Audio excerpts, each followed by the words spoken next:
Of smart kids येथे उमंग वार्षिक स्नेहसंमेलन उत्साहात संपन्न. नांदगाव खंडेश्वर प्रतिनिधी सागर सब्बालाखे. नांदगाव खंडेश्वर येथील स्कूल ऑफ स्मार्ट किड्स या शाळेत उमंग वार्षिक स्नेहसंमेलन अत्यंत उत्साहपूर्ण वातावरणात पार पडले. कार्यक्रमाच्या उद्घाटक म्हणून नवनिर्वाचित नगराध्यक्षा प्राप्ती विलासराव मारोटकर ह्या उपस्थित होत्या. तर कार्यक्रमाचे अध्यक्ष म्हणून गुरुकुल एज्युकेशन सोसायटीचे अध्यक्ष सुनील शिरभाते यांनी भूषविले. कार्यक्रमास प्रमुख पाहुणे म्हणून गुरुकुल एज्युकेशन सोसायटीचे उपाध्यक्ष शैलेश इखार, सचिव राम महाजन, कोषाध्यक्ष मनोज मनातकर, संचालक देवेंद्र सव्वालाखे, डॉक्टर प्रफुल्ल कापडे, संचालिका ज्योती गजानन भेंडेकर तसेच नगर पंचायतचे उपनगराध्यक्ष शेख जमीर उपस्थित होते.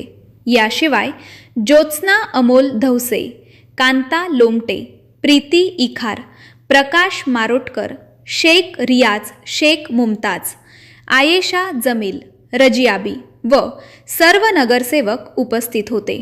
खरं तर हा जो शाळेचा प्रवास आहे हा सन 2017 मध्ये याची सुरुवात झाली आणि आम्ही जे 7 लोकांनी मिळून एक संस्था स्थापन करण्याचं ध्येय ठरवलं होतं. परंतु त्यासाठी संकल्पना फार महत्त्वाची असते, कारण आम्ही या 7 पैकी 6 लोक हे व्यावसायिक, परंतु जो शिक्षणाचा जादूगर आमच्यामध्ये होता त्यांच्या संकल्पनेतून जे निर्माण झालं असे आमचे महाजन सर यांना मी तर खरं धन्यवाद देतो.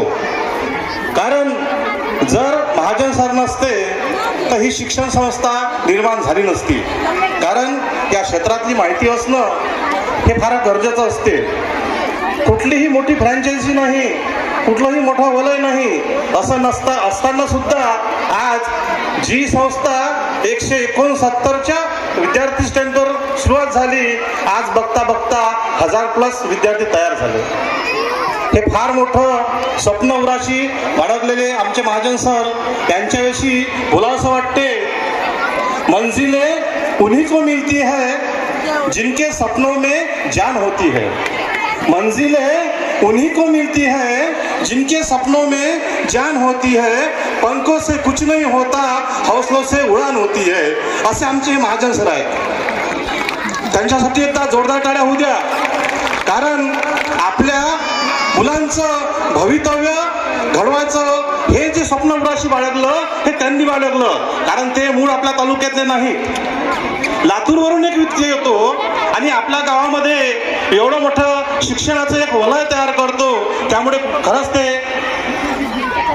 त्यांचे ते वाटेकरी आहे, त्यांचाच तो वाटा आहे सिंहाचा की जे आज आपण इथे निर्माण केला आहे. आमच्या 7ही लोकांनी जी मेहनत घेतली त्या मेहनतीचं आज आम्हाला फळ मिळालं आहे. आज बघता बघता फार मोठी एक संस्था तयार झाली आणि नर्सरीपासून प्ले ग्रुपपासून तर आता 12वीपर्यंत आपण झेप घेतलेली आहे. कदाचित भविष्यात पालकांच्या सहकार्याने, विद्यार्थ्याच्या सहकार्याने फार मोठं आणखी एक वलय तयार होऊ शकतं. फक्त यासाठी महत्त्वाची आहे जिद्द. जर विद्यार्थ्यांमध्ये जिद्द असली तर आपल्या संस्थेचं नाव मोठं होईल. आणि आज जी या ठिकाणी कार्यरत टीम आहेत, शहा सर आहेत आणि त्याची संपूर्ण टीमवर यांनी जी मेहनत घेतली त्या मेहनतीचं खरं हे फळ आहे. मला असं वाटतं भविष्यातही आपण पालकांनी असं सहकार्य ठेवावं आणि आपले मुलं एक चांगला उच्च दर्जाचं शिक्षण घेऊन कुठंतरी एखाद्या चांगल्या ठिकाणी पोचावे हीच एक आपल्याकडून अपेक्षा व्यक्त करतो आणि माझे 2 शब्द संपवितो. जय हिंद, जय महाराष्ट्र.